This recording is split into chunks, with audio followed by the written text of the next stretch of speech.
بسم الله الرحمن الرحيم يا أيها الذين آمنوا ادخلوا في السلم كافة وقال وما كان لمؤمن ولا مؤمنة إذا قضى الله ورسوله أمرا أن يكون لهم الخيرة وقال إن الله وملائكته يصلون على النبي يا أيها الذين آمنوا صلوا عليه وسلموا تسليما.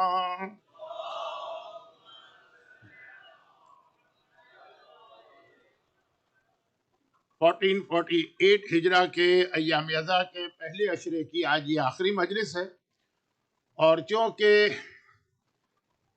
اس مجلس کا وقت اور زیادہ کم ہو گیا ہے، اس لیے میں نے اپنی طرف سے زیادہ باتیں کرنے کے بجائے جو میرا ٹاپک چل رہا تھا اس سے ریلیٹڈ قرآن کی 3-4 آیتوں کی تلاوت کر دی ہے کہ ان آیتوں کا ترجمہ ہی اگر آپ سن لیں تو غالباً اس کے بعد پھر مزید کسی گفتگو کی یا ڈیٹیل میں جانے کی ضرورت نہیں۔ پہلی آیت وہی ہے جو میں نے شروع کی مجلسوں میں تلاوت کی تھی، اور جو ایک جملہ میں نے عرض کیا تھا کہ مخمل میں ٹاٹ کا پیوند نہیں لگتا ہے، اے ایمان لانے والوں، اسلام میں داخل ہونا ہے تو ادخلوا فی السلم کافہ، مکمل اور کمپلیٹ طریقے سے داخل ہو۔ میں نے کل بھی ایک جملہ شاید کہا تھا عاشور کی فاقہ شکنی کی مجلس میں کہ اعمال عاشورہ میں ایک 4 رکعت نماز بھی شامل ہے، جو ویسٹرن کنٹریز میں ذرا کم پڑھی جاتی ہے ٹائم کی وجہ سے، لیکن بہرحال ہمارے یہاں انڈیا میں، پاکستان میں، ایسٹ افریقہ میں، انگلینڈ میں بھی میں نے دیکھا کہ ہر اذا خانے میں وہ نماز باقاعدہ ٹائم نکال کے پڑھی جاتی ہے۔ بلکہ چونکہ 2-3 دفعہ تذکرہ ہوا کہ میں آسٹریلیا سے آیا ہوں، تو آسٹریلیا میں بھی ابھی تک یہ رواج ہے، لیکن کینیڈا میں نے بہت کم دیکھا، اور یو ایس میں بھی کم دیکھا۔ ایک 4 رکعت نماز ہے، عاشور کے دن کی نماز ہے، اعمال عاشورہ کا پارٹ ہے، اور جیسا کہ میں نے کل کہا تھا کہ جو عاشورے کا سب سے مشہور عمل زیارت عاشورہ، تو پھر یہ ہے کہ آپ سارا سال پڑھتے رہتے ہیں، یہ سب سے مشہور عمل ہے کہ 7 ٹائمز آگے جانا اور پیچھے آنا، وہ اس نماز کے سے کنیکٹڈ۔ اس کے اندر باقی چیزیں تو سمجھ میں آ جاتی ہیں۔ ایک 4 رکعت نماز میں بہت جلدی یہ بات کہہ رہا ہوں کیونکہ عموماً 11 محرم کی مجلس میں یہ بات ضرور کہتا ہوں، تو اس میں ایک تو سورہ کافرون ہے، چلیں سمجھ میں آ جاتا۔ سورہ کافرون کیا ہے؟ لکم دینکم ولی دین۔ یہ کفر کے ساتھ اسلام کا پیوند نہیں لگ سکتا۔ یہ ملا کے کیا، ہمارے پاکستان میں آج کل ایک پولیٹیکل ٹرم استعمال ہوتی ہے، ہائیبرڈ سسٹم، 2 مختلف سسٹمز کو ملا کے چلانا۔ تو اسلام کے ساتھ کفر نہیں چل سکتا۔ لکم دینکم، تمہیں تمہارا دین مبارک ہو، میرے لیے میرا دین، بالکل سیپریٹ ہو جائے گا۔ کربلا تو اسی کا نام ہے، سیپریشن ہو رہا ہے کہ حق ایک طرف ہے، باطل ایک طرف ہے، اس کو ملا کے کام نہیں چلے گا۔ ہو سکتا ہے میری اسپیڈ تھوڑی آپ کو فاسٹ نظر آئے، لیکن چونکہ ٹائم کم ہے، باتیں بہت ساری۔ دوسرا ہے سورہ قل هو اللہ، 4 رکعت نماز کے 4 سورے ہیں، وہ بھی سمجھ میں آتا ہے۔ پورے جہاد کربلا کا مقصد ہی لا الہ الا اللہ تھا۔ بہت ہی مشہور فارسی کی ربائی ہے، بہرحال اس مجمع کے سامنے کیا پڑھوں، جن کے لیے اردو شعر سمجھنا بھی مشکل ہوتا ہے۔ حقا کے بنا الہ الہ است حسین، یہ کلمہ لا الہ، پورے جہاد کربلا کا مقصد یہ کلمہ تھا۔ تو سورہ توحید اعمال عاشورہ کا ایک پارٹ ہے، 1000 ٹائم قل هو اللہ مکمل کریں عاشور کے دن۔ اب کچھ چیزیں ایسی ہیں کہ جو بہرحال ہماری طاقت سے باہر ہیں، کیونکہ بہت سارے اور عبادتیں بھی انجام دینا، لیکن کم از کم نماز عاشورہ میں اس کو شامل کر کے یاد دلایا کہ کربلا کا جہاد توحید پروردگار کے لیے۔ چوتھا سورہ بھی سمجھ میں آ جاتا ہے، سورہ منافقون۔ کربلا تو نام ہی اس بات کا تھا کہ جتنے منافق تھے جنہوں نے اپنے چہرے کے اوپر ایک نقاب و پردہ ڈالا تھا، اس کو نوچ کے حسین نے پھینک دیا۔ کربلا نے بتا دیا کہ نفاق کیا ہے اور ایمان کیا۔ مگر چوتھا جو سورہ ہے، جو سیکوینس میں تیسرا بنے گا، تو وہ ہے سورہ احزاب۔ چلیں سورہ احزاب کی کچھ آیتیں تو سمجھ میں آتی ہیں کہ عاشورے کے اندر فضائل اہل بیت ہیں، آیت کثیر اسی سورے میں ہے۔ جو آیت میں نے ابھی تلاوت کی خطبے کے آخر میں، ان اللہ و ملائکتہ، وہ بھی اسی سورے میں ہے۔ اسی سورے میں وہ آیت ہے جو غدیر خم میں پیغمبر نے اعلان سے پہلے تلاوت کی تھی کہ نبی اولا بالمومنین، کہ نبی مومنوں کا مولا۔ غدیر میں یہی کہا تھا نا کہ میں مولا ہوں، جو مجھے مولا مانتا ہے وہ علی کو مولا مانے، یہ آیت اسی میں۔ اسی میں لقد کان لکم فی رسول اللہ اسوۃ حسنہ کی آیت ہے. یہ آیتیں تو سمجھ میں آتی ہیں، لیکن سورہ احزاب میں اور بہت سے اہم پیغام، بلکہ بعض تو ایسے میسیجز ہیں کہ اگر آپ کو عاشور کے دن اردو میں سمجھایا جائے تو شاید آپ اسے توہین عزاداری سمجھیں یا توہین اہل بیت سمجھیں. عاشور کا دن جہاد اپنی پوری شدت پر ہے، لاشیں گر رہے ہیں، شہزادوں کے لاشیں اٹھائے جا رہے ہیں، اور آپ شادی بیاہ کے مسائل ڈسکس کر رہے ہیں. سورہ احزاب میں یہ مسائل ڈسکس ہوئے. تو چلے میں سورہ احزاب کی تفسیر نہیں بتا رہا ہوں، اس کے بالکل شروع کی آیت ہے دوسری تیسری، کہ اللہ کہہ رہا ہے کہ ہم نے کسی شخص کے دل میں، سینے میں دو دل نہیں بنائے، ایک دل ہے بس. دو دل نہیں، یہ قلبین کا لفظ ہے، دو دل، قلبین، دو دل نہیں بنائے. اب کیا مطلب دو دل نہیں بنائے؟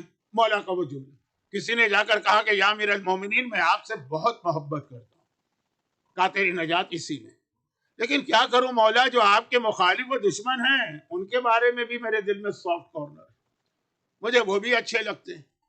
امام نے فرمایا کہ تو کانا ہے، کانا جس کی ایک آنکھ ہوتی ہے ایک آنکھ نہیں ہوتی، یا تو اپنی دونوں آنکھیں پھوڑ لے اندھا بن جائے، اور یا دونوں آنکھیں رکھ لے.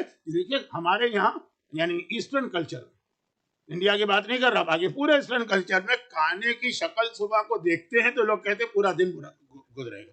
اب یہ ایک اگر فزیکل پرابلم ہے تو اس کا تو ہمیں مذاق نہیں اڑانا ہے، لیکن مولا فرما رہے ہیں کہ یہ جو ہے نا کہ جو دو ایمان اور کفر کو یا ایمان اور نفاق کو، علی کو اور علی کے دشمنوں کو ملا کے چل رہے، یہ دو کشتیوں میں تم نے پیر رکھا ہے، دو کشتیوں میں جو پیر رکھے گا وہ ڈوب جائے گا. اب یہ بار بار میسج دیا جا رہا تھا، اور کربلا کا مقصد بھی یہی تھا کہ بالکل کلیئر ہو جائے یہ ادھر جانا ہے یا ادھر جانا ہے. اب یا ایھا الذین آمنوا ادخلوا فی السلم کافہ، مکمل تمہیں مومن بننا. جیسے میں نے 9 محرم کی مجلس میں کہا تھا کہ اگر نماز تم اللہ کے بتائے ہوئے طریقے سے پڑھو گے تو تمہاری شادیاں بھی اللہ کے بتائے ہوئے طریقے سے ہوں گی. اگر تم روزہ اللہ کے بتائے ہوئے طریقے سے رکھو گے تو تمہارے بزنس بھی اللہ کے بتائے ہوئے طریقے سے ہوں گے. یہ نہیں ہوگا کہ روزے میں اللہ کا خیال کرنا، بزنس میں مارکیٹ کو دیکھنا ہے کہ مولانا اگر حرام کا حلال کا خیال کرنے لگے تو بزنس ہو نہیں سکتا. کل عاشور کا دن کتنا سیریس غم کا دن، لیکن میں نے آقا حسین کا جملہ بتایا تھا کہ آقا حسین نے کربلا کے جہاد میں یہ حرام لقمہ تمہارے پیٹ میں جائے. کتنے ایسے بزنس ہوتے ہیں جس میں حرام حلال انسان کو ملا دینا پڑتا، شراب بھی بیچنا ہوتی ہے، سور کا گوشت بھی بیچنا ہوتا ہے، اور حلال چیزیں بھی. اب یہ آج کا موضوع نہیں ہے کیونکہ یہ بات تو بہت لمبی ہو جائے گی، لیکن چونکہ لشکر یزید کا جو عام لوگ تھے، عام جو سپاہی تھے، عمر سعد شمر جیسے نہیں لیکن جو عام تھے، ان کا بیسک فالٹ امام نے بتایا کہ ان کے پیٹ میں رزق حرام ہے. تو اب یہ موضوع نہیں ہے میرا، یہ ہے کہ مکمل اسلام میں داخل ٹائم لگے گا. تم انسان ہو، شیطان بھی اسی دنیا میں، غلطیاں بھی ہوں گی، گناہ بھی ہوں گے، توبہ کا دروازہ بھی کھلا ہے، پروردگار کی رحمت بھی تمہارے ساتھ ہے، سب سے بڑھ کے شفاعت معصومین بھی تمہارے ساتھ ہے، سب سے بڑھ کے یہ عزاداری میں تمہاری آنکھوں سے نکلے ہوئے آنسو جو رومال زہرا میں جمع ہو رہے ہیں یہ بھی تمہارے ساتھ. لیکن اس کا مطلب یہ نہیں ہے کہ آدمی جان بوجھ کے گناہ کرے. تو یہ یا ایھا الذین آمنوا. اب آئیے سورہ احزاب ہی کی ایک آیت کی تلاوت کی. اور اگر کبھی مجھے موقع ملا اس مجمع کی خدمت کا وفات رسول خدا کی مجلس کے سلسلے میں، تو وفات رسول خدا کی ایک مجلس پڑھوں تب بھی اسی آیت سے بات شروع کرتا ہوں جو اب میں پڑھ رہا ہوں. اور اگر 5 مجلسیں پڑھوں، 10 مجلسیں پڑھوں، یہ سورہ احزاب کی آیت ہے، وہی سورہ احزاب جو آپ کو عاشورہ کے دن پڑھنا. آیت کا ترجمہ کیا. اچھا مجھے پتا ہے 21 سینچری میں ویسٹرن کنٹریز میں رہ کر یہاں کے بچوں کو یہ چیز سمجھانا بہت مشکل ہے. یہاں کچھ ایسا مائنڈ بنایا جاتا ہے کہ ان چیزوں کو بچے قبول نہیں کریں. تو میں بچوں کے لیے مجلس نہیں پڑھ رہا ہوں، وہ انگلش لیکچر ہو رہا ہے. میں تو بڈھوں کے لیے مجلس پڑھ رہا ہوں کہ جو میرا اپنا ایج گروپ ہے، تو ان کو تو کم از کم ٹھیک رہنا ہے، پھر آپ بچوں پہ کام کر سکیں گے. اگر خود آپ ہی ڈاؤٹ میں ہیں تو آگے آپ کس طریقے سے اپنی جنریشن میں عقیدہ ٹرانسفر کریں گے. یہ قرآن کی آیت وما کان علم. اور عجیب آیت اس لیے کہ قرآن جتنے واجبات بتاتا ہے نا وہ عموماً مردوں کا نام لیا جاتا ہے، اس میں عورتیں آٹومیٹک شامل. نمازیں قائم کرو، اب یہ مرد اور عورت کو الگ الگ نہیں کیا. یا ایھا الذین آمنوا کتب علیکم الصیام، روزے میں الگ الگ نہیں کیا، زکوٰۃ میں الگ الگ نہیں کیا. ہر جگہ ساتھ ہے، صرف 2 جگہوں پہ الگ کیا. ایک حجاب کے مسئلے پر. کیا ایمان لانے والوں میں آیتیں بھی زیادہ نہیں پڑھ رہا ہوں کیونکہ وقت میرے ہاتھ سے نکل جائے. کہ اے ایمان لانے والے مردوں اپنی نگاہوں کو نیچے کرو اور ایمان لانے والی عورتوں اپنی نگاہوں کو نیچے کرو، یا الگ الگ کر دو. وہاں بھی ایک آرڈر آ سکتا ہے، کیا ایمان لانے والوں آنکھیں نیچے کر لو، مرد بھی آ گئے عورت بھی آ گئی، لیکن مسئلے کی اہمیت کی وجہ سے حجاب بہت اہم. اور سورہ احزاب میں ایک نہیں 2 جگہ پر پہلے حجاب کا فلسفہ بتایا اور پھر ایک لسٹ بتائی کہ کن سے حجاب کرنا ہے کن سے نہیں کرنا. یہ عاشور کے دن، عمل عاشور میں وہاں لاشیں گر رہے ہیں، قاسم کا بدن ٹکڑے ٹکڑے ہو رہا ہے، کتبر کے کلیجے میں برچی اتر رہی ہے، اصغر کا گلا چھد رہا ہے، اور ہم یہ آیت پڑھ رہے ہیں. اسلام کا کوئی حکم بغیر کسی فائدے اور مصلحت کے اور فلسفے کے نہیں ہوتا. کبھی الگ سے یہ بات سورہ احزاب کی تفسیر میں آئے گی. اب ایک آیت یہ آ رہی ہے، ایک حجاب کے حوالے سے آیت آئی جہاں مرد الگ اور حکم ایک دیا گیا. بھئی ایسا ہوتا کہ 2 الگ حکم ہوتے تو ٹھیک ہے، مردوں کو الگ مینشن کرو اور تو ایک ہی حکم دیا جا رہا ہے کہ نگاہیں نیچی کرو. کیونکہ حجاب کا مسئلہ آتا ہے تو لوگ سمجھتے ہیں کہ حجاب خالی عورت کی ذمہ داری ہے، مرد کو فری ہینڈ، یعنی اس کی بھی ذمہ داری، لیکن ایک الگ سبجیکٹ. اور اس سے پہلے یہ آیت آئی وَمَا كَانَ لِمُؤْمِنٍ وَلَا مُؤْمِنَةٍ، نہ کسی مومن کو یہ اختیار یا آپشن ہے اور نہ کسی مومنہ کو یہ اختیار اور آپشن ہے. یہ لفظ اختیار جو ہے اردو کا لفظ، لیکن عربی سے آیا اور اس میں لفظ یہی آیا، ابھی سنی آیا وَمَا كَانَ لِمُؤْمِنٍ، کسی مومن کو یہ اختیار نہیں ہے، اس کا یہ حق نہیں، اور کسی مومنہ کو بھی یہ اختیار اور اس کا حق نہیں ان یکون لہم الخیارہ، ان کو اختیار، خیارہ اختیار اسی سے نکلا. کب، کہاں نہیں ہے اختیار؟ اذا قضى اللہ ورسولہ امرا، اگر اللہ اور اس کا رسول کسی بھی معاملے میں حکم دے دے، فیصلہ کر دے کہ یہ کرنا. اب نہ مومن مرد کو یہ اختیار ہے کہ اس کے اندر کہے کہ میری مرضی، نہ کسی مومنہ عورت، جو رسول کہہ دے بلائنڈلی فالو کرنا. اب دیکھیے یہ جملہ 21 سینچری کو ینگسٹر کو سمجھانا کتنا مشکل ہے، بلائنڈلی فالو. لیکن بزرگوں کو تو سمجھایا جا سکتا ہے نا کہ آنکھیں بند کر کے عمل کرنا، بالکل واضح قرآن کی آیت. اور پھر آ جائیے اس آیت پر جس کو، اچھا اب آپ کہیں گے کہ مثلا آپ سے مطلب آپ نہیں ہیں، اگر آپ لوگ ہوتے تو اس مجلس میں بیٹھتے ہی نہیں، کیونکہ آپ کو پتا ہے کہ میں کیا پڑھوں گا. دوسرا، اچھا یہاں تو مسئلہ آپ کے پاس چوائس بھی ہے نا، کہیں اور بھی جا سکتے ہیں اسی پریمیسز کے اندر. لیکن آپ کیا کہہ سکتے ہیں؟ آپ یہ کہہ سکتے ہیں اچھا یہ آیت قرآن میں، ہم کو تو پتہ ہی نہیں، ہم نے کبھی نہیں سنی. یہی اکثر لوگ کہتے ہیں نا، اچھا خمس بھی واجب ہے، ہم نے تو کبھی نہیں سنا. تقلید بھی واجب ہے، ہم نے تو کبھی نہیں سنی. فلاں چیز بھی واجب ہے، ہم نے ابھی تو آپ اس اسٹیج سے گزر چکے. لیکن میں تو 52 سال سے جو مجلسیں پڑھ رہا ہوں تو شروع کا اسٹیج یہی تھا. لوگوں کو تقلید بتاتے تھے، لوگ کہتے تھے آج تک ہم نے نہیں سنا. بھائی قصور آپ کا ہو گیا، آپ نے نہیں سنا، یا قصور اسلام کا ہو گیا، اسلام نے تو پہلے دن سے کہہ دیا، آپ نے نہیں سنا، یہ آپ کی غلطی ہے نا. اسی طرح سے اب یہ حجاب کے مسئلے میں اچھا وہ فرسٹ کزن بھی نامحرم ہے، اچھا بھائی کی بیوی بھی نامحرم ہے، اچھا بیوی کی بہن بھی نامحرم. کیا کیا تماشے ہو چکے ہیں شروع میں، خاص طور پر انڈیا اور پاکستان کے ان علاقوں میں جہاں پر ایک جادو کا لفظ تھا. جادو، میریکل نہیں، جادو، میجک. وہ لفظ کہہ دیجئے ساری عورتیں آپ کے لیے محرم ہو گئی، کوئی حجاب کی ضرورت نہیں. ہنسی کیجئے، مذاق کیجئے، جوک کیجئے، جو دل چاہے. وہ کیا ہے؟ اپنی بیوی کو چھوڑ کے ساری عورتوں کو بہن بنا دیا، فلاں بہن، وہ ساری عورتیں آپ کی محرم ہو گئی. اور عورت نے ایک لفظ بھائی استعمال کر لیا، سب بھائی ہو گئے اس کے. انڈیا اور پاکستان میں کئی علاقے ایسے ہیں، بمبئی ہے، کراچی ہے، جہاں پہ وہ بلڈنگ ہوتی سی بڑی بڑی. اب یہ جو لوگ یہاں پیدا ہوئے ان کو تو میں سمجھا بھی نہیں سکتا ہوں، لیکن یہاں چونکہ زیادہ تر تو وہیں سے آئے ہیں. دارالسلام میں بھی میں نے بلڈنگیں دیکھی، لیکن دارالسلام کا ماحول نہیں دیکھا. کراچی کا ماحول دیکھا، ایک بلڈنگ کے اندر کا 50 فلیٹ ہے، وہ ساری عورتیں جو ہے نا ہر آدمی کے لیے محرم ہے، اور سارے مرد ہر عورت کے لیے محرم ہے. ایک بھائی کہے کر ایک بہن کہے کر، بھائی نہیں، بھائی اور بہن. اب یہ جو مسئلہ آتا ہے نا، تو یہاں پہ تو آپ کہہ دیتے ہیں ہم نے آج تک سنا ہی نہیں، ہم نے تو سنا ہی نہیں. لیکن اب وہ یہ میسج اللہ نے اس آیت میں دیا ہے جو کوئی مومن نہیں کہہ سکتا میں نے آج تک یہ آیت نہیں سنی. ہاں وہ یہ کہے گا کہ مجھے اس کا ترجمہ، مجھے اس کی تفسیر نہیں پتا تھی، اس کی تفسیر نہیں پتا تھی. بھئی جب آیت آپ نے سن لی تو آپ کی ذمہ داری تھی کہ آپ پوچھتے کون سی آیت؟ ان اللہ و ملائکتہ یصلون علی النبی، اے مومنو اللہ درود بھیجتا ہے، یا ایھا الذین آمنو، اے ایمان لانے والو تم بھی درود بھیجو. یہ ہے نا حکم. لیکن کیا آیت یہاں پہ رک گئی؟ ختم ہو گئی آیت؟ صلو علیہ پہ آیت کمپلیٹ ہو گئی، وسلموا تسلیما بھی آگے شامل. تو کبھی آپ نے سوچا کہ ایک آیت میں دو حکم دیے بالکل ساتھ ساتھ دیے ہیں. ایسا بھی نہیں کہ ایک آیت کے بعد والی آیت میں ہو, نہیں, اسی آیت میں ہے. آدھے حکم پہ عمل کرتے باقی آدھا کیا ہے.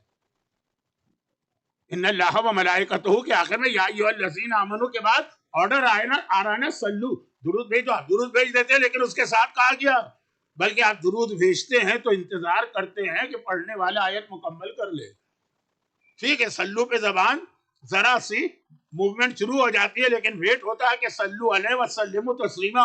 سلموا تسلیما کسے کہتے ہیں, کبھی سوچا ہے؟ آپ کہیں گے ہم نے آیت آج تک نہیں سنی. کون کہے گا سلموا تسلیما؟ اس کا مطلب کیا ہے؟ درود بھیجو زبان سے, سلموا تسلیما. تسلیم عربی میں بھائی سلموا تسلیما, اسلام, یہ سب ایک لفظ ہے. اس کا مطلب ہے ٹوٹل سبمیشن اور ٹوٹل سرنڈر. ان پر درود بھی بھیجو اور ان کے آگے اپنے آپ کو ٹوٹل سبمٹ کر دو. یہ اسی آیت میں کہا گیا جو آپ نے جب سے ماں کے پیٹ میں آپ آئے ہیں اس وقت سے لے کے قبر میں جانے تک یہ آیت آپ سنتے رہتے ہیں. اسی میں یہی آرڈر سلموا تسلیما, جو انہوں نے کہہ دیا. آگے اس کے بعد کوئی آرگومنٹ نہیں, کوئی ڈیبیٹ نہیں, کوئی, یہ ہے کمپلیٹ اسلام. جو میرا موضوع چل رہا تھا, لیکن اس کے حوالے سے دو چھوٹی سی باتیں عرض کرنا. نمبر ایک, باتیں بہت ساری. نمبر ایک, اس کے لیے ضروری ہے کہ جہاں سے وہ حکم آ جائے اس کو اسی طرح مانے, اپنی عقل نہ لگائیں. اب بتائیے 21 سینچری کے اس بچے کو جو یہاں کے اسکول میں پڑھا اور یہاں کے کالج میں پڑھا ہے, آپ کہہ سکتے ہیں؟ آپ کو پتا ہے کہ رسول نے کہہ دیا تو بس آگے میں کچھ نہیں کہوں گا. لیکن یہ تو الحمدللہ میرا اپنا یہ ایکسپیرینس ہے 52 ایئرس کا. آپ میں سے بہت سو کی ایج بھی نہیں ہوگی, بلکہ ہو سکتا ہے کچھ ایسے ہوں جن کے باپ کی بھی اتنی عمر نہ ہو جتنا میرا تجربہ. الحمدللہ میں نے دیکھا کہ ویسٹ میں آ کے لوگوں نے بہت محنت کی ہے اپنے فیملی پر. یہ اتنی محنت دارالسلام میں نہیں کی جاتی تھی, اتنی محنت کراچی میں نہیں کی جاتی تھی, اتنی محنت بمبئی میں نہیں کی جاتی تھی, اتنی محنت لکھنؤ میں نہیں کی جاتی تھی, اتنی محنت لاہور میں نہیں کی جاتی. واقعا لوگوں کو مسئلے کی اہمیت پتہ ہے, وہ اپنی حد تک کوشش کر رہے. اور آپ کو معلوم بھی کہ اب یہ پوری سوسائٹی اگینسٹ ہے. بچہ کہاں کہاں آپ بچے کو بچائیں گے, رہے گا تو اسی سوسائٹی. یہ آزا خانوں کو, یہ سینٹرز کو بہت غنیمت سمجھیں. یہی ہے کہ جو اس وقت بہت زیادہ آپ کے بچوں کے لیے ایک پروٹیکشن کا ذریعہ ہے, اور واقعا خوشی ہوتی ہے ویسٹ کے کچھ سینٹرز دیکھ کر, جس میں یہ بھی شامل ہے. ابھی مکھی صاحب میرا شکریہ ادا کر رہے تھے, تو میری بھی ذمہ داری, من لم یشکر الناس لم یشکر اللہ. جو بندوں کو تھینک یو نہ کہے وہ کبھی اللہ کے شکر ادا کر ہی نہیں سکتا. کہ میں بھی شکریہ ادا کروں جماعت کا جس نے مجھے انوائٹ کیا. اچھا, میرے پاس, میرے ذہن میں, اب میں کچھ باتیں نہیں کہنا چاہتا, یہ آنے سے پہلے بہت ساری مس انڈرسٹینڈنگ تھی اور میں ہیزیٹیٹ کر رہا تھا. آپ پوچھیے گا, بہت ہیزیٹیٹ کر رہا تھا, لیکن یہاں آنے کے بعد بہت ساری مس انڈرسٹینڈنگ دور ہو گئی. اور بہت, میں نے, اب یہ لفظ اچھا تو نہیں ہے, لیکن انجوائے کیا اپنے اس وزٹ کو, اور میں نے سوچا کہ بالکل صحیح ڈیسیشن لیا. پورا تعاون جماعت سے بھی ملا, آپ سے بھی ملا, لوگوں سے ملا, سب کچھ اپنی جگہ. واقعاً یہ زندگی کا میرا ایک تجربہ تھا, کیونکہ بعض جگہوں پہ آدمی جاتا ہے اس کو کچھ نہیں پتا ہوتا کیا ہوگا.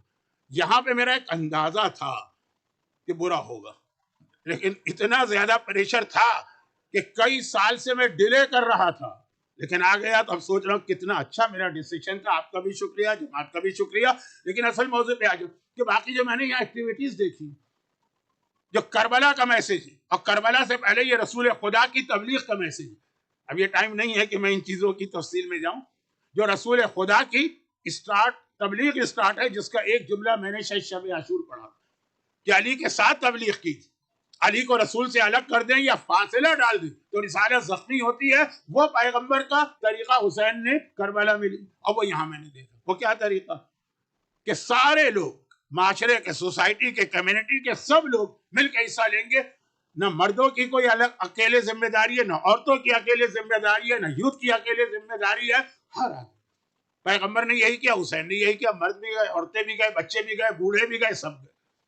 الحمدللہ یہاں جو 10 دن میں نے ماحول دیکھا, مجھے اس کے بعد کا نہیں پتا, لیکن ایسا لگ رہا ہے کہ پورا سال یہ ہوتا رہا ہوگا. خاص طور پر آپ کے بچے, اب وہ جو پروجیکٹ بنا کے رکھا ہے کربلا کا, دل خوش ہو گئے. کیونکہ آج کا بچہ جو ہے نا, وہ مجلس سے وہ چیز نہیں سمجھ پاتا. یہ بچے جو بیٹھے ہوئے ہیں, انہوں نے مجلس سے ہی سب سیکھا کہ کربلا کیا تھی, خیمے کہاں تھے, دریا کہاں تھا, حسینی لشکر کہاں تھا, یزیدی لشکر کہاں تھا. لیکن آج یہ ممکن نہیں. اتنا زیادہ ہمارے بچوں کو, ہماری یعنی اپنی شیعہ کمیونٹی, پوری دنیا کے بچوں کو اتنا زیادہ اس ویژول پہ ڈال دیا گیا, اور وہ بھی اس طرح سے ڈالا گیا ہے کہ ان کا دماغ, اب یہ یوٹیوب اور ٹک ٹاک نے, یوٹیوب سے بھی زیادہ ٹک ٹاک, انسٹا, سب سے بڑا نقصان یہ پہنچایا کہ 10 منٹ سے زیادہ کوئی چیز سن نہیں سکتا بچے تو بچے, بڑوں کی بھی حالت ہے, بڑے تو بڑے, مجھ بڈھوں کی بھی حالت. کبھی کوئی انٹرسٹنگ قسم کی اسپیچ آ جائے, پتہ چلے 40 منٹ کی ہے, 2 منٹ کے بعد ہم بند کر دیں گے, اور 6 منٹ کا کلپ آ جائے, 5 منٹ کا کلپ آ جائے, ٹک ٹاک ہے تو 1 منٹ کا کلپ آ جائے, وہ شوق سے سنتے ہیں. یہ انسان کی جو سوچنے کی طاقت ہے, کنسنٹریشن, وہ کم, اس کا ڈیوریشن کم کر رہے ہیں. اس میں یہی چیزیں کام آتی ہیں کہ ایک نگاہ ڈالے گا وہ, اس کی سمجھ میں پورا جہاد کربلا آ جائے گا, ایٹ لیسٹ ذہن کے اندر اسکیچ بن جائے گا. بڑی محنت کرتے ہوں گے میرا اندازہ. تو یہ بہت اچھا یہاں پہ کام ہو رہا ہے, لیکن خیال اس بات کا کرنا کہ ابھی دنیا بہت تیزی سے آگے بڑھ رہی ہے. پہلا اسٹارٹ یہاں سے لیا جاتا ہے کہ جو رسول کہہ دیں آگے, تمہیں اس کے اندر اپنی مرضی نہیں چلانا. اچھا, میں اس کی 1-2 مثالیں دے دوں بہت جلدی, ٹائم بہت کم ہے آج میرے پاس, بہت جلدی. جو لوگ جن کی میں مثال کوٹ کر رہا ہوں, ان کی نیت کوئی بری نہیں, سب اچھی نیت والے, لیکن اپنے ذہن سے, اپنے عقل سے, اپنے لمیٹڈ ویژن سے انہوں نے اسلام کو سمجھا. جب آدمی اپنے لمیٹڈ ویژن سے سمجھتا ہے تو جتنا اس کے سامنے ہوتا ہے نا, وہ اسی کو انف سمجھتا ہے. فارسی کا سب سے بڑا پوئٹ کون ہے؟ اب ایک پوئٹ تو کسی زبان میں بھی بڑا نہیں ہوتا ہے, 2-3-4 کے نام ہیں. ان میں سے ایک ہے مولانا روم. انہوں نے ایک مثنوی لکھی ہے, اس میں ایک واقعہ کوٹ کیا, بہت مشہور واقعہ, کہ ایک علاقے میں ہاتھی آ گئے. وہاں والوں نے آج تک ہاتھی دیکھا ہی نہیں تھا, پہلی بار ہاتھی آ گیا. اب ہاتھی آ گیا تو سارا شہر دوڑ کے گیا, ہاتھی ہاتھی ہاتھی دیکھو. یہ معاویہ کی ڈرٹی پالیٹکس تھی. مسجد کوفہ کی آپ زیارت کرتے ہیں تو آپ کو ضرور بتایا جاتا ہوگا کہ جیسے مکے میں خانہ کعبہ میں انٹر ہو تو باب السلام سے داخل ہونا مستحب, جو آج کل پاسبل نہیں رہا. پاسبل تو ہے, بہت ڈیفیکلٹ ہو گیا.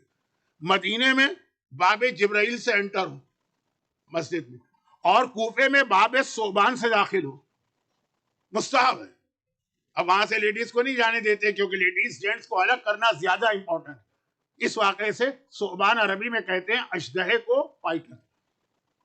اب وہ بہت مشہور واقعہ ہے کہ وہاں سے ایک اشدہا اندر داخل ہو کے سیدھا بالکل اینڈ میں مسجد کوفہ میں مولا کے پاس منبر کے سامنے جا کے کھڑا ہوا, اور اس نے مولا سے کچھ سوالات کیے. یہ واقعہ وہاں زیارت میں بہت سنتے ہیں. چنانچہ جس ڈور سے وہ انٹر ہوا تھا اس کا نام تھا باب صوبان, اشدہے کا یا پائٹن کا دروازہ. اب جب یہ واقعہ مشہور ہو تو معاویہ گھبرا گیا, یہ تو علی کی فضیلت سامنے آ رہی. اس نے وہاں ایک ہاتھی لا کے باندھ دیا. اچھا, وہاں کوفے والوں کے لیے ہاتھی بہت بڑی چیز. آپ نے افریقہ میں بہت ہاتھی دیکھا ہوگا, شاید کسی نے شکار بھی کیا ہو. خیر, تو انڈیا میں بھی ہاتھی ہوتا ہے مثلا, لیکن کوفے والوں کے لیے ہاتھی بڑی چیز تھی. اب جو ہاتھی دروازے پہ باندھا تو سب کی اٹینشن ادھر ہو گئی. ہاتھی ہاتھی ہاتھی, وہ اشدہے کو بھول گئے. اس دروازے کا نام بھی چینج ہو گیا, نام ہو گیا باب الفیل, ہاتھی والا دروازہ. یہ معاویہ کی پالیسی, اٹینشن ڈائیورٹ کرو, اس سے زیادہ کوئی نئی چیز لا کر. میں یہ نہیں کہتا کہ آج کے لوگ, آج یہی پالیسی ہے دشمنوں کی, لیکن اس کا بھی حصہ. ایام ازاں آتے ہیں, کرکٹ کے میچ شروع ہو جاتے ہیں, یہاں سے توجہ وہاں ہوگی. ایام ازاں آتے ہیں, فیفا کا ورلڈ کپ شروع ہو جاتا ہے, یہاں کی توجہ وہاں ہوگی. چلے 2 مہینے 8 دن مشکل ہے, لیکن شب عاشور بھی لوگ میچ دیکھتے ہیں, عاشور کے دن بھی دیکھتے ہیں. خیر, تو خلاصہ یہ کہ توجہ ہٹانے کے ایک طریقے ہوتے ہیں. ہاتھی لا کے باندھا. اب دیکھیں گے ابھی, بلکہ حتیٰ شیخ عباس قمی کی مفاتیح الجنہ دیکھ لیجیے, وہ کتنی 100 سال پرانی کتاب ہے. 1360 ہجرہ میں ان کی موت ہوئی, وفات ہوئی ہے, تو ادھر 100 ایئر. اس میں بھی لکھا ہے کہ مسجد کوفہ میں باب فیل سے جاؤ, ہاتھی والے دروازے. یہ اتنا مشہور تھا کہ اگر وہ لکھتے ہیں کہ اشدہے والے دروازے سے جاؤ تو آپ کو پتہ ہی نہیں چلتا یہ دروازہ ہے کہاں پہ. وہ تو صدام کے خاتمے کے بعد اس کا پرانا نام آیا. تو خلاصہ یہ کہ ہاتھی کسی علاقے میں پہنچ جائے, نئی چیز ہوگی تو سب کی اٹینشن ادھر ہو جائے گی. اندھوں نے, کچھ اندھے تھے, انہوں نے محسوس کیا کہ پبلک دوڑ کے جا رہی ہے, کہاں جا رہی ہے, کہا ہاتھی آیا. کہا ہاتھی کسے کہتے؟ اب اندھے کو کیسے آپ سمجھائیں گے؟ لوگوں نے کہا چلو تمہیں ہاتھی کے پاس کھڑا کر دیتے, لے جا کے کھڑا کر دیا. 8 اندھے تھے, 4 5 6, ٹائم نہیں ہے میرے پاس. ایک اندھے نے ہاتھی کے پیر جو ہوتے ہیں بڑے بڑے, اس کو چھوا. اچھا, ہاتھی تو پلر کی طرح ہوتا ہے. دوسرے نے ہاتھی کے جو پیٹ ہوتا ہے اس کو چھوا. نو, تم جھوٹ بول رہے, ہاتھی تو وال کی طرح ہوتا ہے. کسی کا ہاتھی کی سونڈ پہ ہاتھ گیا، اس نے کہا نو تم دونوں جھوٹ بول رہے، ہاتھی تو رسی کی طرح ہوتا ہے. تو اب جتنا حصہ ہاتھی کا ان کے ہاتھ سامنے آیا اس سے انہوں نے ہاتھی کو پہچانا اور سب نے غلط کی. اب ہمارا بھی یہی مسئلہ ہے کہ یا تو پورا اسلام ہم کو بتاؤ اور پھر ہم کوئی فیصلہ کریں تو ہمارا ڈیسیجن صحیح ہوگا. ہمارے سامنے تو اسلام کا ایک لمیٹڈ حصہ ہے، جتنی ہماری نالج اتنا ہمارا ویژن. پھر اگر آپ رزلٹ نکالیں گے تو ہمیشہ غلط ہوگا. آپ کہیں گے جی وہ ہاتھی تو دیوار ہے، وہ کہے گا جھوٹ بول رہے ہو، ہاتھی تو پلر ہے، وہ کہے گا جھوٹ بول رہے ہیں، ہاتھی تو رسی اور روپ کی طرح سے ہے. تو جو اسلام پورا سمجھتا، اچھا معصومین کی تو میں بات ہی نہیں کر رہا، یہ تو کہنا بھی ان کی انسلٹ ہے. کم از کم غیر معصوم ہے سب سے زیادہ اسلام کو سمجھنے والے کا نام ہے مرج وقت. وہ جو آپ کو ویژن دے گا وہ دے گا وہ پورا اسلام اس کے سامنے. ہمارے سامنے اتنا سا، ہر ایک آدمی کے سامنے ایک ایک اسلام ہے. اس کا نتیجہ کیا نکلتا ہے؟ انٹینشن ٹھیک، لیکن یہ تو کہیے کہ بڑی مشکل سے اب یہ مسئلہ ختم ہوا. لیکن اس سال بھی پاکستان میں یہ ایشو بنا. کیا ایشو بنا؟ کہ جمعے کے دن وہاں عاشورہ تھا، یعنی آج کا دن. تقریباً ساری دنیا میں فرائیڈے تھا سوائے نارتھ امریکہ. کتنا بڑا ایشو بنا کہ نماز جمعہ نہیں ہونا چاہیے. نماز جمعہ تو خوشی کی نماز ہے، عاشور کے دن خوشی کیسی؟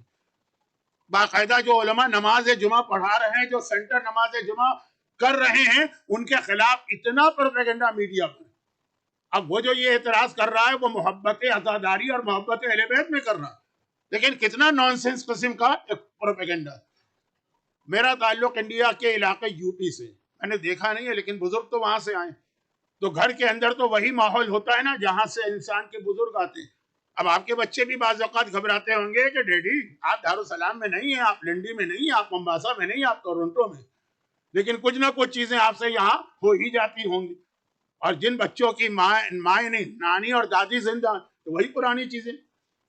تو اب یہ ہے کہ میرے ہاں بھی کچھ پرانی چیزیں. ہمارے یہاں یو پی یا خاص لکھنؤ، میں تو لکھنؤ کو پکا لکھنؤ پکا یہ جملے کا بھی ایک بیک گراؤنڈ ہے، ٹائم نہیں.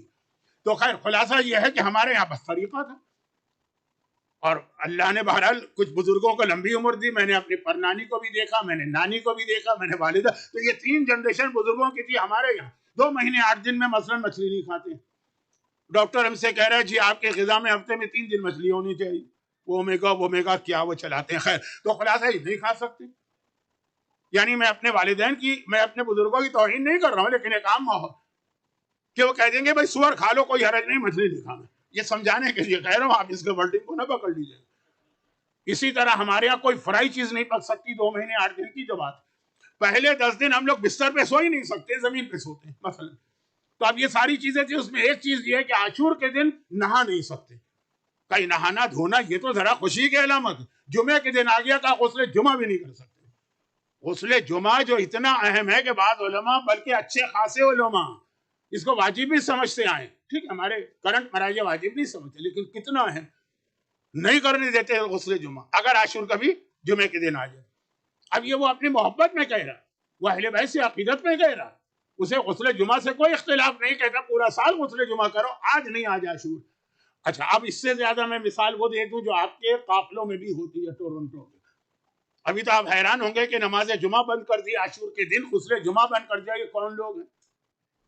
لیکن اب آئیے مثال دیجیے، کیونکہ میں نے ٹورنٹو کے ٹورنٹو سے مطلب خالی ٹورنٹو نہیں ہے، تقریباً سارے قافلے، لیکن اس میں آپ کا علاقہ بھی کربلا جاتا.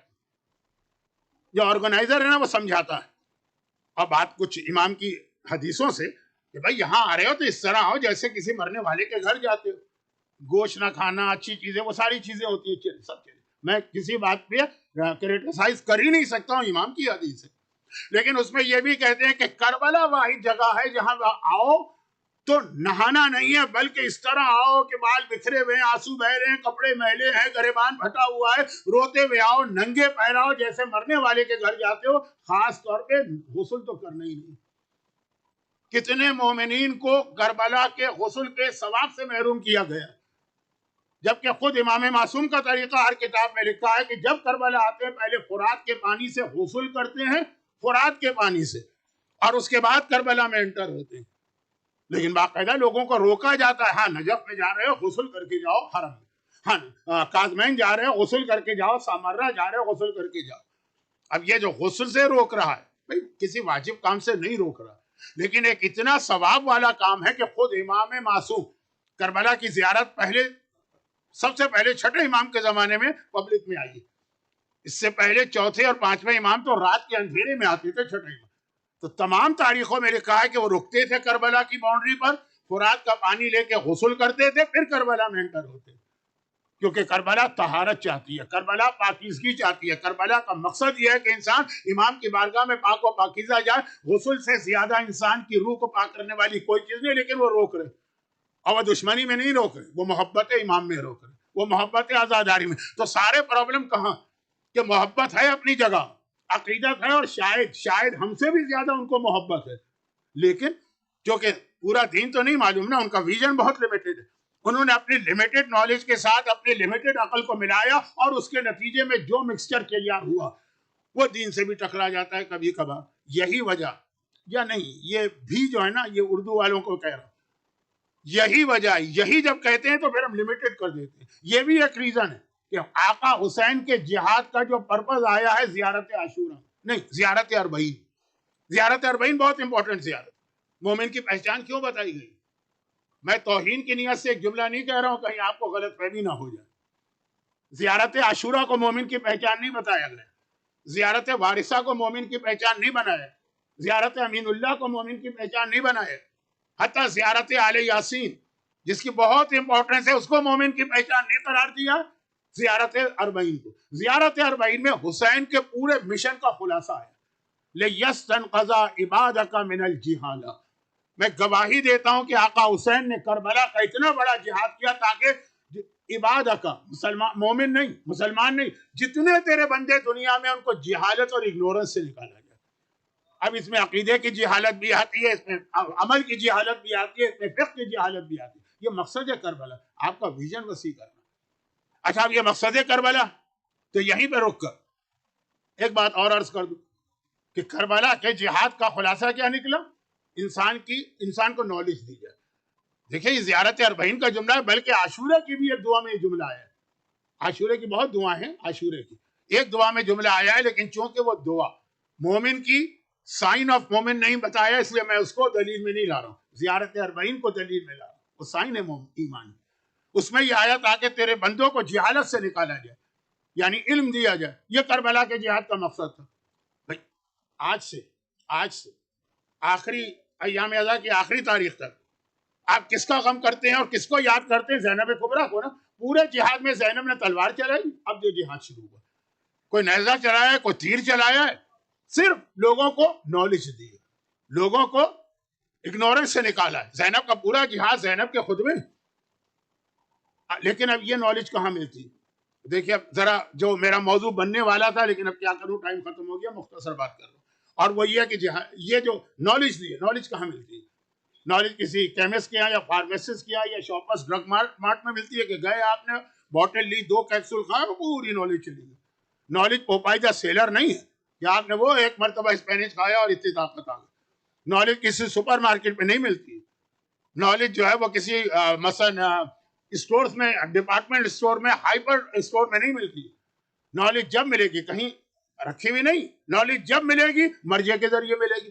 تو آپ جو چاہتے ہیں کہ ہم کو نالج نہ ملے, یعنی ہم کربلا کے جہاد میں پارٹیسپیٹ نہ کریں, ہمارا رول نہ ہو, تو کربلا کا جہاد ہے لوگوں کو نالج دو اور ویژن دو, وہ ملے گا تھرو مرجع کا. مرجع کو ختم کر دو, بہت آسان ہو جائے گا کام. کہاں سے لیں گے یہ ویژن, کہاں سے لیں گے یہ نالج؟ پھر خود سے سوچیں گے تو یہی ہاتھی کی طرح ہوگا. کسی کو اسلام پلر لگے گا, کسی کو اسلام وال لگے گا, کسی کو اسلام روپ لگے گا, صحیح اسلام کسی کو نہیں ملے گا. آج جو مرجعیت کے خلاف اتنا زبردست پروپیگنڈا ہو رہا, اور یہاں رک کر, اب میں دیکھیے الگ الگ باتیں ہیں, جلدی جلدی مکمل کر رہا ہوں. یہاں رک کر وہ میسج میں ریپیٹ کر دوں جو میں نے 9 محرم کو شروع کیا, اور وہ یہ ہے کہ اب رسول کا طریقہ کیا ہے, اہل بیت کا طریقہ کیا ہے. اہل بیت اور رسول کا طریقہ ہے کہ جو دشمن ٹول لے کر آئے یا ویپن لے کر آئے یا ہتھیار لے کر آئے, اس کو اسی کے ٹول سے جو ہے شکست دو. میں نے مثال میں وہ 8ویں امام کی حدیث دی تھی کہ موسیٰ نے جادوگروں کو اس معجزے سے, عیسیٰ نے میڈیکل سائنس والوں کو اس معجزے سے, رسول نے عرب کو بہت اپنی زبان و شاعری تو اسی معجزے سے. یہ طریقہ قیامت تک کے لیے. اور اس وقت کا زمانہ کیا, اس وقت کیسے ہم کو یا ہمارے بچوں کو اسلام سے دور کیا جا رہا ہے. مرجعیت تو اس لیے آ گئی کہ وہ بہت امپورٹنٹ ٹاپک ہے. اور بھی چیزیں آپ کو معلوم ہے کہ آپ بچوں پہ کتنی محنت گھر میں کرتے ہیں. جہاں اسکول گئے اور آپ کے ہاتھ سے نکلا, جہاں وہ سوسائٹی میں پہنچے آپ کے ہاتھ سے نکلا. 2 سال کے, 4 سال کے, 5 سال کے بچے کو آپ گھر میں رکھ سکتے ہیں, 16 سال کے, 18 سال کے بچے کو نہیں رکھ سکتے. یہ نہیں کہیے گا کہ جی قوانین کی وجہ سے نہیں, یہ بچہ بڑا ہوتا ہے آپ کے کنٹرول سے نکلے گا. اس کی ایک چھوٹی سی ایگزامپل دے دوں, ٹائم بہت کم ہے, باتیں بہت زیادہ ہیں, جلدی سے ایک چھوٹی مثال, ایک قرآن کا فارمولا اور مسائل. چھوٹی مثال کیا؟ معصومین, ائمہ معصومین. پرسوں بھی یہ بات, یعنی شب عاشور میں نے ذرا لائٹ وے میں کہی تھی, اب بہت سیریس کہہ رہا ہوں. لائٹ وے میں کیا کہا تھا کہ رسول خدا نے ایک رول ماڈل ہے نا, تو ہم کو بتایا کہ بری بیوی کے ساتھ بھی کیسے لائف گزارنا ہے, ایک ایگزامپل سیٹ کی. اب آئیے معصومین, معصومین کے گھر میں کیا ان کی اولاد خراب نہیں ہوئی ہے؟ اور سب سے زیادہ معصومین کی, یعنی معصوم کا مطلب امام کا ریئل بیٹا, حقیقی بیٹا, اور وہ اتنا گمراہ ہو گیا کہ امام کا اپنا بیٹا امام کے اگینسٹ ہے. سب سے بڑی اگزامپل کون سی, اور جس میں کوئی ڈاؤٹ نہیں.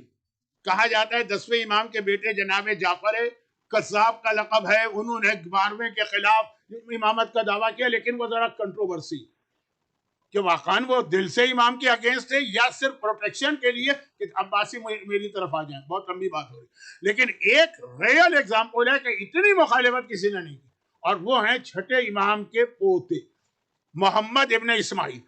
اور اتنا انہوں نے چھٹے امام تک چلا سلسلہ, ان کو تو مانا, 7ویں کو اتنا نہیں مانا, اور ایسا چلا کہ وہ آج تک ان کے بنا جو بوئے ہوئے بیج ہیں وہ آج تک فروٹ دے رہے ہیں. یہ سگے بھتیجے ہیں 7ویں امام کے, اور سگے پوتے ہیں چھٹے امام اسماعیل کے بیٹے ہیں, سب ہر ایک کو پتا ہے. تو اب ہوا یہ, اچھا یہ تو بہت مشہور, انہی کے ساتھ ان کے چچا عبداللہ افتح تھے. اوہو, انہوں نے بھی غضب ڈھایا, کیونکہ عبداللہ افتح کا فرقہ بنا, بہت اسٹرانگ ہوا, پھر ختم ہو گیا. اس لیے ان کا ذکر نہیں ہوتا, لیکن میں ان کا ذکر اس لیے کر رہا ہوں. محمد ابن اسماعیل میں نے اس لیے کوٹ کیا کہ آپ اچھی طرح جانتے ہیں, آپ میں سے بہت سے ایسے ہیں جو اس مذہب سے اثناشری بنے, لیکن عبداللہ افتح اور عبداللہ افتح زیادہ بڑا پرابلم ہے مراجع کے لیے. کیوں پرابلم ہے؟ چھٹے امام کے بڑے کلوز صحابی, میں مثال کے طور پہ جملہ کہہ رہا ہوں, سلمان اور فارسی اور ابو ذر کے اسٹیٹس کے صحابی, وہ بھی بہت کر ان کو ماننے لگے تھے امام, اور جتنے عرصے زندہ رہے بہت زیادہ نہیں رہے, پھر توبہ کر کے 7ویں کے پاس آئے. اب مراجع کے لیے مسئلہ کیا بنا؟ یہ صحابی سلمان کے اسٹیٹس کا, سلمان نہیں ہے اسٹیٹس کا, اس نے ایک حدیث نقل کی. چیک کرنا پڑتا ہے کہ اس زمانے میں اس نے یہ حدیث سنی تھی جب وہ امام کو مانتا تھا, یا جب بیچ کا پیریڈ آیا تھا جب وہ عبداللہ افتح کو مان رہا تھا, یا اس کے بعد کا ہے جب توبہ کر لی. آج 1300 سال کے بعد کسی حدیث کی ڈیٹ معلوم کرنا, اور ایک حدیث نہیں. لیکن عبداللہ افتح چھٹے امام کی زندگی ہی میں یہ راستے سے ہٹ گئے. محمد ابن اسماعیل تو دادا کے مرنے کے بعد پھر ہٹے. لوگوں نے کہا چھٹے امام سے, مولا آپ کا بیٹا کہاں؟ ہاں, یہ کچھ گمراہ فرقوں میں اٹھنے بیٹھنے لگا ہے, میں اس کو روکتا اور سمجھاتا ہوں, یہ میری بات نہیں مانتا. آپ کا بیٹا ایگزامپل نہیں ہے, امام کا اپنا بیٹا, حقیقی بیٹا, سگا بیٹا اور بڑا بیٹا. 7ویں امام تو چھوٹے تھے, اور امام کیا کہہ رہے ہیں؟ امام یہ نہیں کہہ رہے کہ بھائی وہ شیطان نے اس کو بہکا دیا, بہکے نہیں, کہہ رہے ہیں یہ سوسائٹی کا انفلوئنس. کچھ گروپس چھٹے امام کے زمانے میں تھے جو لوگوں کو مس گائیڈ کرتے تھے, کہ وہ اس میں بیٹھ رہا, وہ سرکل کے اندر موو کرتا. میں کوشش کرتا ہوں, وہ میری بات نہیں مانتا. اچھا, اب اس کی بہت ساری ریزن ہے, لیکن ہمارے اور آپ کے لیے یہ ہم کو مورال کی پاور دیتا ہے کہ امام کی کوشش کے بعد بھی ان کا بیٹا ان لوگوں میں بیٹھنے لگا. آج بھی یہی, آپ پوری کوشش کریں, محنت کریں, لیکن آپ کا بچہ آپ جیب میں تو نہیں رکھیں گے نا. وہ سوسائٹی میں اٹھے گا, بیٹھے گا, اسکول ہے, کالج ہے, یونیورسٹی ہے, جاب کا ماحول ہے, باہر کا ماحول. تو اب ہمارا کام ہے کوشش کرنا, اور اس کے اندر اس وقت میں پھر آپ بات اس لیے ریپیٹ کر رہا ہوں کہ اس میں ایک ذرا مس انڈرسٹینڈنگ ہو گئی تھی میرے شروع کے جملوں کی وجہ سے. بس میں آ رہا ہوں مسائل پر. اور مس انڈرسٹینڈنگ یہ ہوئی تھی کہ کچھ میں نے سوشل میڈیا اور ٹک ٹاک اور انسٹا اور اس کے خلاف کچھ جملے کہے تھے, کیونکہ اس کی خرابی بہت بڑی. تو لوگ یہ سمجھے کہ مولانا اس کو حرام کہہ رہے. تو اب یہ تو سب لوگ تو, بلکہ میجورٹی تو ہم کو اتنا نہیں مانے گی, لیکن جو کچھ ماننے والے تھے انہوں نے کہا مولانا کیا یہ چھوڑ دیں, کوئسچن آنسر سیشن میں جائیے, یہ سوال آیا. اب قرآن نے اس میں ایک بہت اچھا فارمولہ بتایا، یعنی قرآن کا ہر فارمولہ بہت اچھا ہے، مگر یہ ایکسٹریم مثال دی ہے قرآن نے کہ اس کے بعد اب چیپٹر کلوز. یسألونک عن الخمر والمیسر، اے حبیب لوگ آ کے تم سے سوال کرتے ہیں کہ شراب یعنی وائن اور میسر یعنی گیملنگ، اس کے بارے میں پوچھتے ہیں کہ اس کا کیا حکم ہے. قرآن نے کیا کہا؟ فیہما اسم کبیر ومنافع للناس، اس میں گناہ بہت بڑا ہے لیکن لوگوں کے لیے فائدہ بھی ہے. شراب کی تعریف کوئی شرابی نہیں کر رہا، قرآن کر رہا. گیملنگ کی تعریف کوئی گیملر نہیں کر رہا، کیسینو میں جانے والا قرآن کر رہا. کہا اس میں گناہ بھی ہے اور اس میں فائدہ بھی. اسمہما اکبر من نفعہما، اس کے گناہ زیادہ بڑا ہے، اس کا فائدہ کم ہے، اس لیے اس کو حرام کیا گیا. تو فارمولہ آ گیا، جہاں پہ فائدہ زیادہ ہو نقصان کم ہو وہ چیز آپ کے لیے اجازت ہے، جہاں پہ گناہ بڑا ہو نقصان فائدہ کم ہو وہ چیز آپ کے لیے حرام. شراب کی مثال دی. میں اس لیے بھی کہہ رہا ہوں کہ بہت سے لوگ آتے ہیں مولانا آپ لوگ کہتے ہیں گانا حرام. ارے فلاں بیماری کا علاج گانے سے ہو رہا ہوگا. قرآن نے جب شراب کے لیے کہا کہ اس میں فائدہ ہے تو گانا تو بہت چھوٹا گناہ. آج تو ایک ریسرچ میں نے دیکھی کہ مولانا وہ سور کے گوشت کے بھی اتنے فائدے، جبکہ کوئی فائدہ کسی کی سمجھ میں نہیں آ رہا ہے. میوزک کا پھر بھی فائدہ، گانے کا پھر بھی فائدہ، لیکن میں نے کہا ہوگا فائدہ، لیکن مسئلہ یہ جو قرآن نے فارمولہ دیا کہ ہاں فائدہ ہوگا. گناہ بڑا ہے کہ فائدہ، نقصان زیادہ ہے کہ نفع. یہی آج کے میڈیا کا مسئلہ ہے. اب آپ کو دیکھنا ہے اس کا نقصان زیادہ ہے کہ فائدہ زیادہ. اگر اس کو آپ دین کے لیے استعمال کریں، ہمارے بچے جو اتنے ایکسپرٹ ہیں میڈیا میں وہ اسی کو دین کے لیے استعمال کریں تو اس سے بڑی عبادت کوئی نہیں. اور اگر وہ اسی کو ان چیزوں کے لیے استعمال کرے کہ گھر ٹوٹ رہے ہیں، لڑکیاں بھاگ رہی ہیں، بیویاں طلاق لے رہی ہیں، شوہر دوسری عورتوں میں انوالو ہو رہے ہیں، اور پھر اس کے بعد پورا گناہوں کا سلسلہ، اب دیکھیں ٹائم نہیں، تو پھر یہ حرام ہے. اور پھر یہ حرام یعنی ایک ایسی چیز ہے کہ جو ہر انڈیویجول کے حالات کے اوپر، اور جیسا کہ میں نے کہا کہ اس کے تین چیزیں. نمبر ایک یہ کہ اس میں جو حرام چیزیں ان میں انوالو ہو جائیں ہمارے بچے تو گناہ ہی کبیر. نمبر دو کہ نہیں حرام میں تو انوالو نہیں ہو رہے، دین کی خدمت کر رہے ہیں، اس سے بڑی شاید عبادت کوئی نہ ہو. یہ بہت میں ذرا غلط لفظ کہا، بہت بڑی عبادت. ایک یہ کہ نہیں نہ دین کی خدمت کر رہے ہیں نہ نقصان کر رہے ہیں، بس اپنا خالی انٹرٹینمنٹ لے رہے. مثلا مجلس میں آ گئے تھے، کوئی میچ مس ہو گیا ورلڈ کپ کا تو وہ جا کے انہوں نے اس کے اوپر دیکھ لیا، نہ کوئی فائدہ دین کو نہ نقصان، تب بھی جائز. یہ تیسری کیٹیگری میں زیادہ لوگ آتے ہیں. دوسری کیٹیگری کے اندر وہ بچے آتے ہیں جو گروپ بنا بنا کے دین کی خدمت کر رہے ہیں. اور یہ وہ فریضہ ہے جو آج سے زینب کبریٰ نے سنبھالا. بھیا تو نے تلوار کا جہاد کیا ہے، تبلیغ کا جہاد میں کروں. اور کس طرح سے اس فریضے کو انجام دیا آسان نہیں ہے. زینب کا رول اتنا اہم ہے کہ 40 کے عشرے میں علماء بیان کرتے رہتے. وہ وہاں پہ آئے گا. لیکن پہلے تو آج 11 محرم کا دن کربلا میں آ گیا. 11 محرم کا دن آ گیا. عمر سعد نے کہا کہ اب چلنے کی تیاری کرو. میں اب صرف ایک جملہ اس لیے کہہ رہا ہوں کہ کہیں غلط فہمی نہ ہو. بعض روایتوں میں ہے کہ عمر سعد نے کٹے ہوئے سر تو رات کو ہی بھجوا دیے تھے شام غریب. لیکن کربلا کی روایتوں میں آپ اس طرح کی ریسرچ میں مت جائیے جو عام طور پہ مشہور. 11 محرم تھی. عمر سعد نے کہا کہ اس سیدانیوں کو اب قیدی بنا کے لے جانا. اور جب ان کو لے جایا جا رہا تھا تو پہلا امتحان تو یہی تھا کہ ہر بیوی کو مدینے کی روانگی یاد آ رہی. جب مدینے سے ہم چل رہے تھے تو محملیں تھیں، ہماریاں تھیں، پردے پڑے تھے. اور سب سے بڑھ کر یہ کہ سوار کرانے والے ہمارے وارث زندہ تھے. ام فروا کے لیے قاسم تھا، لیلا کے لیے اکبر تھا، کلثوم کے لیے عباس تھا، حتی زینب کے لیے حسین تھے. اور آج نہ محمل ہے، نہ ہماری ہے، نہ پردے ہیں، نہ کوئی سوار کرانے والا. ہر بیوی کو اپنا اپنا وارث یاد آئے. اس وقت زینب نے سہارا دیا کہ شریعت الحسین ہے زینب. اکثر ایک جملہ کہتا ہوں، شام غریبہ تک زینب زینب تھی. شام غریبہ آئی تو زینب ختم ہو گئی. اب زینب کبھی حسین بنی، زینب کبھی عباس بنی، زینب کبھی اکبر بنی. بیویوں گھبراؤ نہیں، میں تمہیں سہارا دوں گی. ایک ایک بیوی کو سوار کرائے. آخر میں خود زینب کی باری آئی. دائیں دیکھا بائیں دیکھا، مدینہ یاد آ گیا. ایک نہیں سب وہاں سہارا دینے والے محرم مرد تھے. بڑی حسرت سے کہا عباس تیری بہن سوار ہو رہی ہے، تو بھی سہارا نہ دے گا؟ بس میرا بیمار امام آگے بڑھا. آج سے کربلا کی ذمہ داری میری. پھوپھی اماں گھبرائیے نہیں، میں آپ کو سوار کراتا ہوں. اور اس کے بعد یہ قافلہ چلا. عمر سعد نے کہا اونٹوں کو شہیدوں کے لاشوں کے درمیان سے لے جاؤ.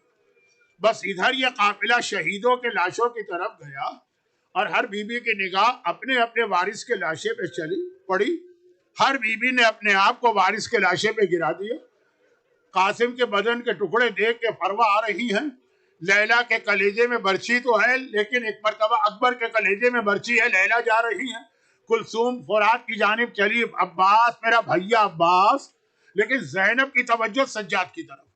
زینب کی ذمہ داری سجاد کا پروٹیکشن ہے. کیا دیکھا, سجاد کا پورا چہرہ زرد ہو گیا, پورا جسم کانپ رہا اور ایسا لگ رہا ہے کہ سجاد مرنے والے.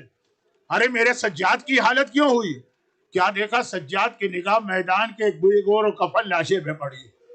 جوان بیٹا بوڑھے بابا کا لاشا دیکھتا جا رہا ہے, پورا جسم کانپتا جا رہا. زینب کو یقین ہو گیا کہ اگر اٹینشن نہیں ہٹائی تو سجاد مر جائے گا. زینب نے بھتیجے کی توجہ لاش سے ہٹائی. کیسے ہٹائی؟ آواز نہیں دی. کبھی ایسا ہوتا ہے آدمی سنتا بھی نہیں ہے. زینب نے اپنے آپ کو چلتے اونٹ سے گرا دیا. پھوپھی کے گرنے کی آواز آئی. سجاد نے چونک کے دیکھا, پھوپھی اماں. توجہ ہٹ گئی. لیکن میں نے تو کہہ دیا اور آپ نے سن لیا. زینب نے اونٹ سے گرایا تو کس طرح گرایا؟ زیارت کا جملہ ہے, میرا سلام اس شہزادی پر جن کے دونوں ہاتھ ان کی گردن سے بندھے. گرنے والا ہمیشہ سہارا دے, ہاتھوں کا سہارا لیتا. ہائے وہ زینب جس کے دونوں ہاتھ گردن سے بندھے ہیں اور سر کے بل زمین کربلا سے ٹکرا رہی. اور پھر سجاد کو بچا کے یہ قافلہ چلا. اب یہ پہلا دن نہیں, بار بار زینب کو اپنے سجاد کو بچانا ہے. قافلہ کوفے میں پہنچ گیا. یہ بازار کوفہ, قافلے کو روک دیا گیا. کیوں روک دیا گیا؟ دیکھیں چھوٹا سا بازار ہے, گلیاں بہت قریب قریب ہیں, اونٹ کی ہائٹ بھی بہت زیادہ. قافلہ روک دیا گیا. کیوں روکا گیا؟ عمر سعد کو جلدی ہے, قافلہ جلدی سے لے چلو. ابن زیاد کا آرڈر آ گیا قافلے کو روک دو. کیوں؟ دو ریزن بتا رہا ہے, ذرا سنیے دو ریزن کا. پہلا ریزن یہ ہے کہ ابھی میرے دربار کا ڈیکوریشن انکمپلیٹ ہے. پہلے میرا دربار مکمل ڈیکوریٹ ہو جائے پھر محمد کے نواسیوں کو بلاؤں گا. بھلے یہ دھوپ کے اندر جلتے سورج کے نیچے بغیر چادر کے بغیر محمل کے اونٹوں پہ بیٹھی. اور دوسری وجہ کیا بتاتا ہے وہ معلوم؟ کہتا ہے دوسری وجہ یہ ہے کہ تم قافلے کو لے کے آ گئے, کسی نے دیکھا کسی نے نہیں دیکھا, میرے دل کو اطمینان نہیں ہوگا. اتنی دیر محمد کی نواسیوں کو کھڑا کرو کہ کوفے کا ایک ایک مرد ان عورتوں کے چہرے پر اچھی طرح نگاہ ڈالے. محمد کی نواسیاں ہیں, علی کی بہویں ہیں, فاطمہ کی بیٹیاں. میرا غیرت مند امام جس نے کربلا میں کہیں معجزہ نہ دکھایا برداشت نہ کر سکا. کون؟ آقا حسین. کٹا سر نو کے نیزہ پہ تلاوت قرآن کر رہا. وہی جو مجلس میں بھی بات آئی تھی. اب کٹے ہوئے سر کی تلاوت اتنی عجیب بات ہے کہ سارے مجمع کی اٹینشن ادھر ہو گئی. حسین نے معجزہ دکھا کر اپنی بہنوں کے پردے کو بچا لیا, لیکن قافلہ رکا. اسی کوفے میں ایک بہت ہی ضعیف عورت رہتی تھی جو اکیلی تھی, ام حبیبہ اس کا نام. وہ اکیلی ہے, اسے دنیا کی کوئی خبر نہیں ہے کہ کیا ہو رہا. آج صبح اس کے کانوں میں حاکم کا اعلان آیا, سارے مرد نئے کپڑے پہن کے سڑکوں پہ کھڑے ہو کے عید منائیں گے اور ساری عورتیں تیار ہو کر مکان کی چھتوں پہ بیٹھ کے عید منائیں گی. حاکم کا حکم تھا, وہ بھی آ گئی. اس نے دیکھا میرے گھر کے قریب جو اونٹ رکھا ہے اس کے اندر کوئی ضعیف خاتون سر جھکائے بیٹھی ہیں اور ان کی گود میں ایک بہت ننھی سی بچی. بچی تو اس کو پتہ نہیں کون ہے, خاتون کون ہے پتہ نہیں, لیکن اتنا وہ دیکھ رہی ہے کہ بالکل میرے گھر کے قریب ہے. بچی کے رخسار پہ تماچوں کے نشان نظر آ رہے ہیں اور کانوں سے خون نظر آ رہا. لیکن اگلا جملہ ام حبیبہ تڑپ اٹھی. بچی نے سر اٹھایا, کہا پھوپھی اماں کربلا میں تو مجھے پانی نہیں ملا تھا, کیا یہاں بھی کوئی مجھے پانی نہیں دے گا؟ میں بہت پیاسی ہوں, میں بہت پیاسی ہوں. زینب تو کوئی جواب نہ دے سکی. ام حبیبہ کا دل تڑپ اٹھا. اتنی سی بچی, ننھی بچی پانی مانگ رہی ہے. دوڑ کے گئی, پانی کا کوزہ اپنے گھر سے بھر کے آئی, ہاتھ بڑھا کے پانی بچی کے حوالے کیا اور کہا کہ لے یہ پانی پی لے. کیونکہ پانی کا سوال تو حسین بھی کر چکے تھے. بچی نے پانی لے لیا, ابھی پانی پینا چاہتی ہے کہ ام حبیبہ کا اگلا جملہ کان میں آیا, پانی ہٹا دیا ہونٹوں سے. پیا نہیں. کیا جملہ تھا؟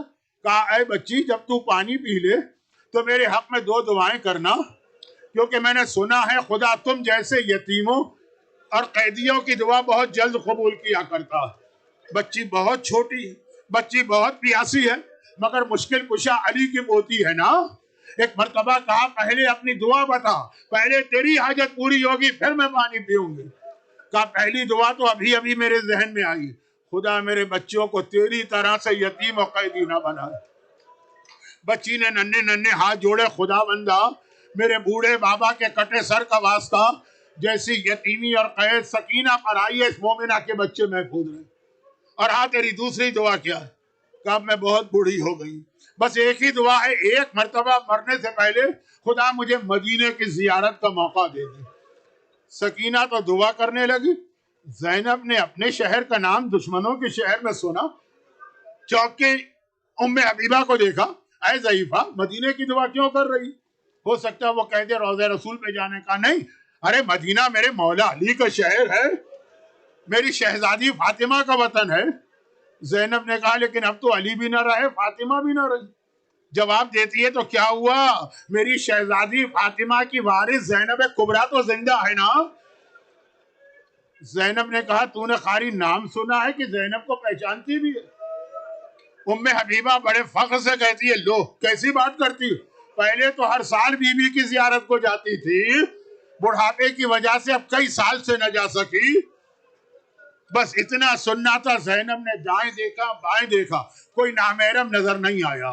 زینب نے بالوں کو ذرا سا ہٹایا چہرے سے، کہا ام حبیبہ ذرا دیکھ کے پہچان لے، میں ہی فاطمہ کی بیٹی زینب ہوں جو تیرے شہر میں آ گئی۔ بس وہ آخری جملہ جو ہر مجلس میں آ رہا ہے۔ ایک مرتبہ ام حبیبہ نے دیکھا، تڑپ کے کہا شہزادی آپ تو اس شہر میں شہزادی بن کے رہ چکی ہیں، آپ کی چادر چھن گئی، آپ کے بازو میں رسیاں بن گئی، آپ قیدی ہو گئی۔ ارے میرا آقا عباس کہاں چلا گیا، ارے عباس کہاں گیا کہ اس کی بہن کو قیدی۔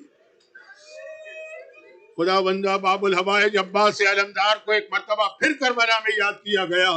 یہ تمام مومنین اور مومنات جو عباس کا نام سن کے رو رہی، جو زینب کبریٰ کے مصائب پہ آنسو بہا رہی اور سب سے بڑھ کر سرکار سید الشہداء کا ماتم کر رہے ہیں، خدا بندہ اس ماتم اور اس آنسو کا واسطہ غم حسین کے علاوہ انہیں دنیا آخرت کی ہر غم اور پریشانی سے نجات دینا۔ خدا بندہ جس طرح سکینہ نے کہا پہلے میں اپنے ماننے والوں کی حاجت پوری کروں گی، اس مجلس میں جو جو حاجت مند بیٹھا ہے ساری حاجتیں پوری فرما۔ سکینہ کے لٹے گھر کا واسطہ ہمارے تمام مرحومین کی مغفرت فرما۔ خداوند اس عظیم قربانی کا واسطہ ہمیں سیرت اہل بیت پہ چلنے کی توفیق عطا فرما۔